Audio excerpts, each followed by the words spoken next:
soroll omplirà places i carrers els propers dies de falles. I normalment, darrere dels petards... Per tal que puguen divertir-se sense riscos, els xiquets de Corbera han rebut classes de com usar el material pirotècnic amb coneixement. El primer de tot ha sigut la teoria. Els amics dels coets de Sueca els han donat un decàleg de consells per evitar riscos amb els petards. No guardes el material pirotècnic a les butxaques ni tampoc entre les rodes. I després, tots a posar els consells en pràctica.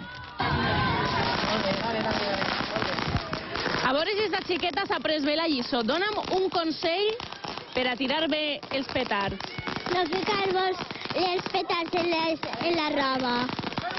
Molt bé. Borja, a tu t'agraden molt els coets? Sí. I de quals tires, tu? Antes tirava de xino, però ara ja no en tiraré perquè me poden explotar la mà. Ja s'ha pres bé la lliçó. I a més també en tiré.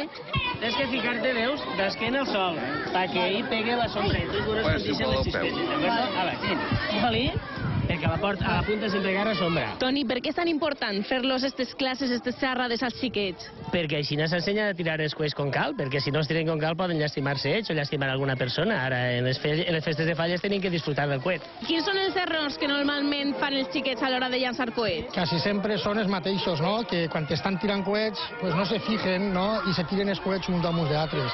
I entonces sempre pot anar a parar-los qualsevol puesto, alguna butxaqueta o algo i explotar-los el coet damunt. També fan moltes vegades pues, els errors de ficar-ho dins de botelles, dins de les papelleres, dins dels bussons, dins de... on no tenen que ficar-los. I això és el que crec que en aquestes xarruetes que fem ells agarren alguna cosa. A veure aquestes xiques guapes, què és el que han après avui? Que no s'ha de molestar a la gent, no tirar coets dins les botelles, no tirar els coets en la mà, Comprar els coets en botigues autoritzades. Molt bé, veig jo que han après la lliçó de categoria. Alicia, tu què vas a llançar? una fonteta que ho han de deixar en terra. A veure, anem a deixar-la. Tinc que deixar-la en terra, tinc que bufar un poc la metxa i arrimar-ho. Alicia, apartem. Què li estàs dient, Toni? Que ella anava a encendre el coet bufant-li així en la cara damunt del coet. No, ja Això no s'ha de fer. Clar que no, tens que bufar primer la metxa per llevar-li la cendra i així a la punteta però estirant el braç, no ficant-ho el cap allà damunt. Amb la lliçó ben apresa deixem els xiquets de Corbera disfrutant d'esta prèvia de les falles 2010.